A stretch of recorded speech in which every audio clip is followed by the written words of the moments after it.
product rule. So we've done sum and difference. So how do products work? So let's say we have f of x is 2x plus 1, and g of x is x squared minus 4. So what's f prime of x? What's the derivative of that? 2. And what's g prime of x?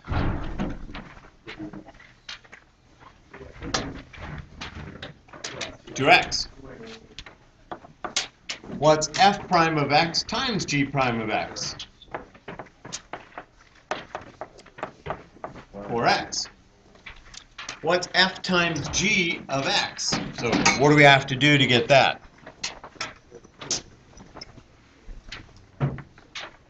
So what does that mean, right? It means f of x times g of x times. So we got to multiply that out, right? So what do we get? 2x cubed minus 8x plus x squared. So let's go plus x squared minus 8x minus 4. Okay, so the product of those two functions, right, f times g of x, right, which we know is f of x times g of x, is boiling that out. We get 2x cubed plus x squared minus 8x minus 4. And what is the derivative of this? 6x squared, right? Yeah. Then plus 2x minus 8. So is this equal to this? No.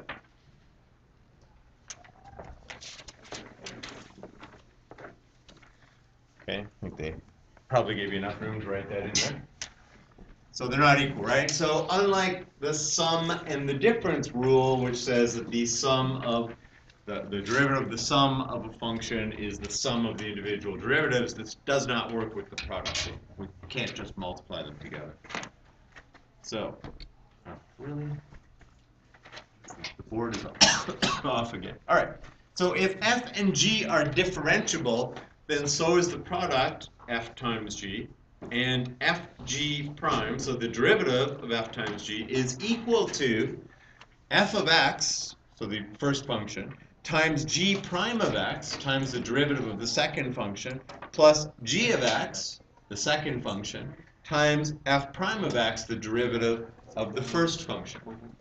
Okay? So that's kind of in words, right? That's the words here. In Leibniz notation, we have d by dx of f of x times g of x is f of x times the derivative of g of x plus g of x times the derivative of f of x. And the derivative, in words, the derivative of the product of two functions. So you take the first function times the derivative of the second plus the second function times the derivative of the first. Okay. Proof or no proof? There is a proof in your book. But do you want to see the proof? You can read it in your book. I'm happy to do it. Doesn't matter. You can ask later, prove it. So let's do it, and then if you want, okay, then we can prove it. Use question 1 to verify the product rule. Okay, so we multiply them together to get that 2x cubed, etc. Right? So product rule says fg prime of x is equal to the first function, right? So f of x times g prime of x plus the second function times the derivative of the first. Right? Now, is that on your formula sheet? No. So you got to know this, right? But you'll do a couple of hundred of these, and then you'll learn it. And you'll know this.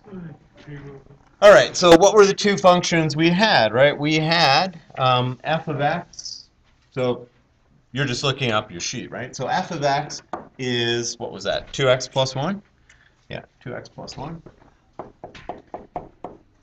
And what was g prime of x? Because we figured that out, right? That was 2x, right? So times 2x. plus g of x. Okay, what was g of x? That was x squared minus 4. And f prime of x was 2. So, what do we get? 4x squared plus 2x plus 2x squared minus 8, which is 6x squared, which looks suspiciously like we have in the box up above, right? Okay, so that's product rule. You take the first function times the derivative of the second function plus the second function times the derivative of the first. You do that 20 or 30 times so that it gets ingrained. You do it like 3 or 4 times, then when you do the test, it's like, I don't know what the product rule is. Right. And I don't remember the proof, so I can't even derive it from first principles, right? Because you can always, if you forget something, derive it from first principles. It's just not a lot of fun necessarily. Product rule. If, wait, it's just, the board is off, so. Determine ds by dt if s of t is equal to 3t squared minus 5 times 4t plus 2 using 2 different methods. Okay, so what's the first method that we might want to use? Might just want to multiply it out, get a single expression, right? And then differentiate that. Okay, so let's do that. So s of t is equal to, what do we got? 12t cubed plus 2t squared. No, 6 plus 6t squared minus 20t minus 10. And then ds by dt is equal to 36t squared plus 12t minus 20. Now, what's the second method? Well, the second method is we're going to use the product rule, right? We're going to say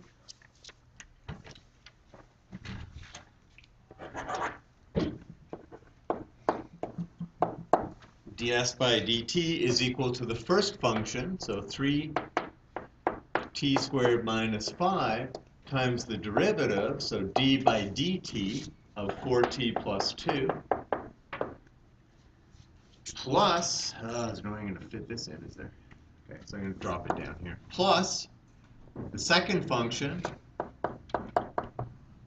okay, keep it in brackets, right? Because when we're multiplying stuff out, it's a binomial, and, you know, times the derivative with respect to t of the first function, which is 3t squared minus 5. Okay, so now we should be able to squeeze that onto a line, right? So the 3t squared, the first function just stays, right? 3t squared minus 5. Derivative of this is 4. Plus, okay, second function just stays. Make sure that there are parentheses around any binomial, right? And derivative here is 6t. 60.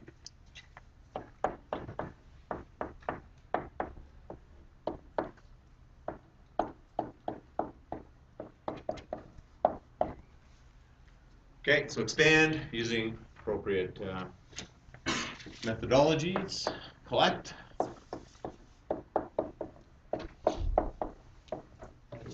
And say, wow, they're the same. We can do it either way.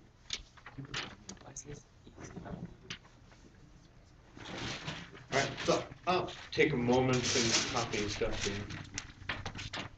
I brought my headphones. Headphones are also kind of really neat. So. All right, now I got to push somewhere down here. 4, f of x equals the, what, 3 minus 2 root x times 2x minus 5 root x. Use the product rule to determine a simplified expression for f prime of x. Okay, so using the product rule, we're going to say that f prime of x is equal to the first function which is 3 minus, and we're going to do a little change, excuse me, changing from radical form to rational form while we're doing this, right? Times the derivative of this function, so that's going to be 2.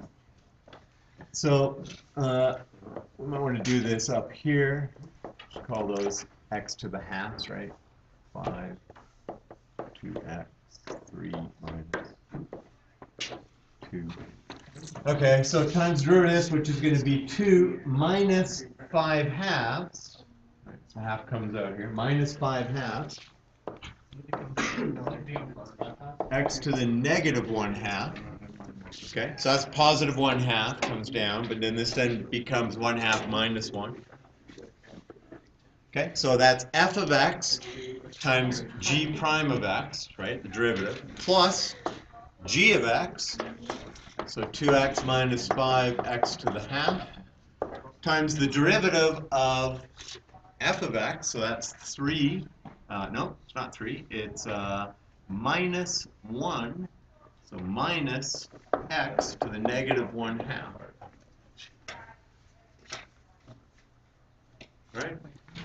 So you need to kind of be able to do this stuff by inspection, really, right? Just sort of looking at it and saying, okay, this is what it is, not carrying out a whole pile of steps necessarily. So now we're going to expand this. We're going to multiply this out. So we get 6 minus 15 halves x to the negative 1 half minus 4 x to the positive 1 half plus 10, no, plus 5, just 5, right? So this times the 2's cancel, and the x's add to x to the 0, so it's just plus 5. Okay, so take a look at that. Yeah, okay, I'm good with that. This is a plus, so but that's a minus, so we're going to get minus 2, and what power? We'll get x to the positive 1 half, right? So that's an x to the 1 or 2 halves.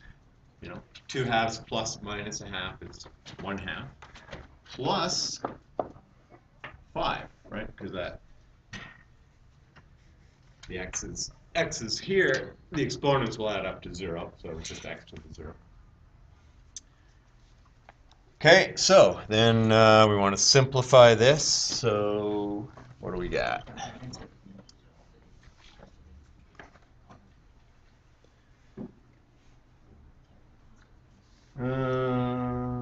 So let's start with the highest power of x, right? So we'll go minus 6x to the half. Okay, then we'll go down to the next power. So, okay, what have we done so far? We got this and this. And we've got minus 15 halves.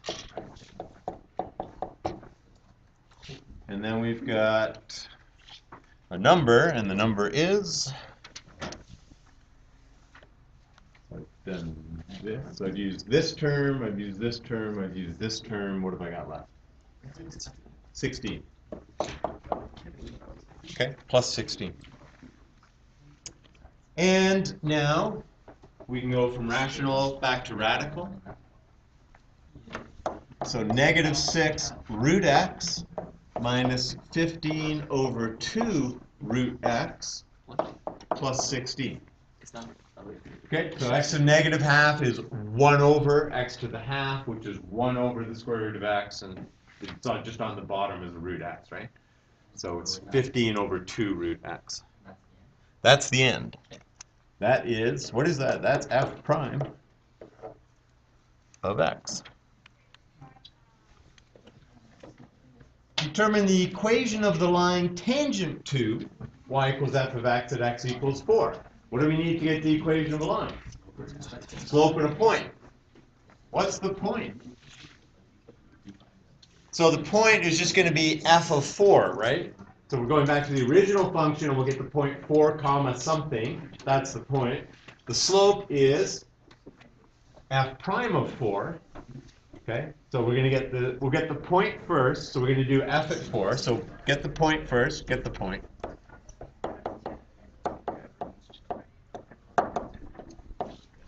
right? So f of 4, and I've lost this. F of 4 is going to be 3 minus 2 root 4 times 2 times 4 minus 5. You either want to teach this or what? Seriously, I'll trade places. I'll sit and talk. I don't. His notes are here, man. You just got to copy them down. Just explain, answer any questions. Cool.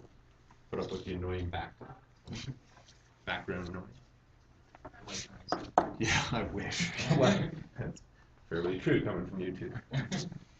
All right. So what do we got here? So 3.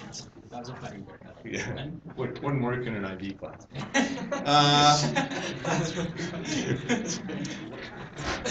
Is this thing on? Oh, it's recording. Hold on. 3. All right. What is this? So that's 3 minus 4 times 8 minus 10, which is -1 times -2, or 2, right? So the point is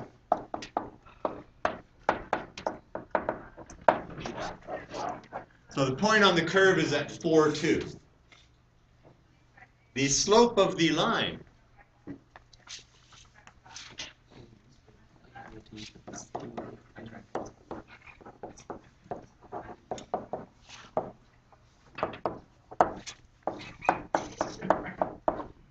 so the slope of the line is f prime of 4, right? So f prime is the derivative is the slope of the line, tangent line. We want the slope at this particular point, right, when x is equal to 4, so we got to work out f prime of 4, which is equal to, all right, so where'd f prime go? So -6 root 4 minus 15 over 2 root 4 plus 16. So that's -12, right? Root 4 is 2. So again, it's a minus 15 over 4 plus 16.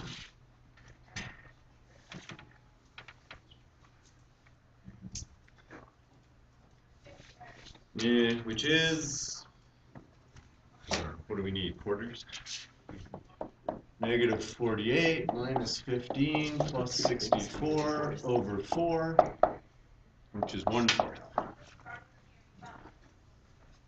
Okay, so 12 is -12 is -48 over 4 minus 15 over 4 plus, and 16 is 64 over 4. Gives us 1/4. So we got the slope. M equals 1/4. And we got the point, 4, 2. Use your favorite method.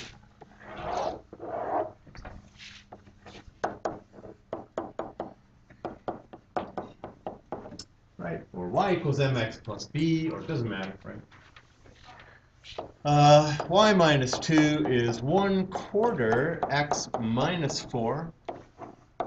Y minus 2 is 1/4 x minus 1. Simplify a little bit beforehand, right? Y equals 1/4 x plus 1. Multiply by 4, move the y over, so we get x minus 4y plus 4 is equal to 0. Right, just throwing a couple of things in at once. And that is the equation of the tangent line. At that point, we could plug it in, right? We could go to Desmos and do it, but we're not going to. You can do that. All right, any questions? Comments, concerns? So when we're done, which is going to be fairly shortly, you're going to have about an hour. You should probably work on some of this stuff. Like, because you need, the only way you get decent at doing the product law is, wait for it, to do the product law. Yeah, you know, you just got to hammer away. You do 50 or 100 of them, and there's not even that many in the books, not that many in the assignment. So, you know, when you move on and you look at a university level textbook in this stuff, instead of an assignment having like 20 questions, they have like 130 questions, right? And they're not going to say to do them all necessarily, but you know, just there's more. You don't have to do any of them, right? I mean, unless there's an actual assignment that has to be handed in. That's all done online anyways, right? Okay, for the graph shown, so we've got this graph and we want to determine the following values. So f plus g prime of 1, which we can translate and say, well, that's f prime of 1 plus g prime of 1, because the sum rule says, right, that we can split that out. So f prime of 1, well, here's f prime of x, so f prime of 1 is 2. And g prime of 1 is negative 1. Okay, because the red dashed line is g prime.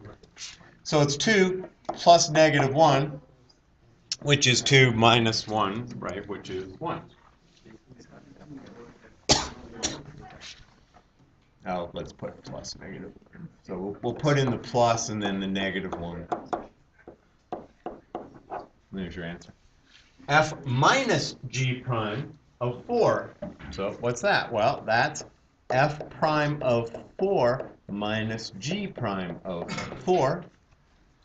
F prime of 4, well, that's the blue line, so that's a 1. And g prime of 4, well, might as well stay. That's 5. So we get 1 minus 5,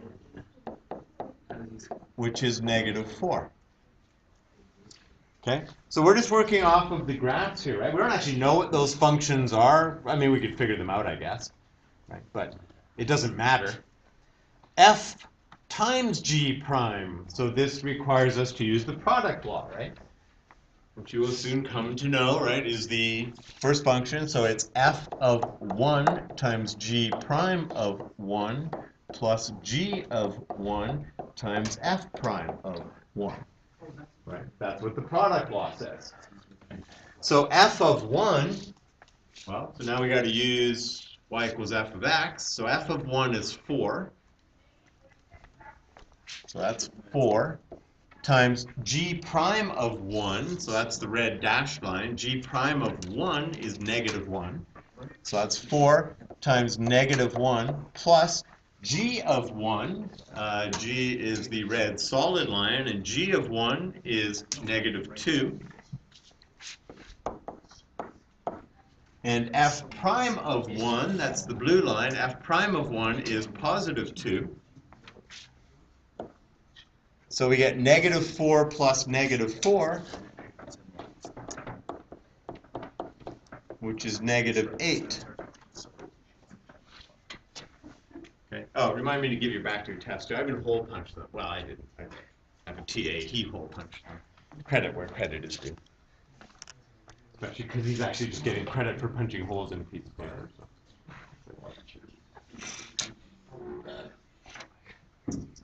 Okay, why don't you try the last one? I'll give you a head start. Okay, so we're using the product. You have to know the product rule, right? It's not on your formula sheet. You can't look down and say, what's the product rule again? And the only way you're going to learn it is by doing a bunch of product rules, right? You don't want it sitting up there half remembered, right? It just has to be automatic. You just look at it and say, I've done so many of those that I just do it, right?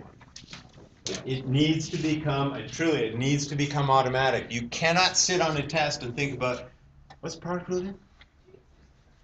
And I actually remembered it from like 170 years ago when I did calculus, right? It just, I mean, I have a slightly different form.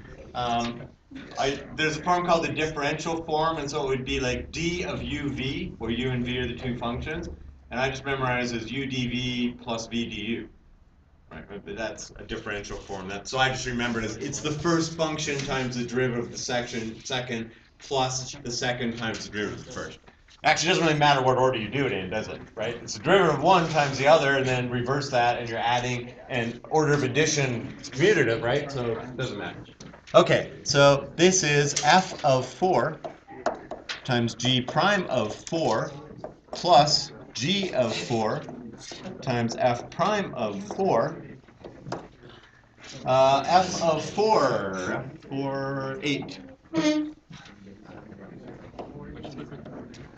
G prime of 4. 5. G of 4. 4. F prime of 4. 1. So that's 44.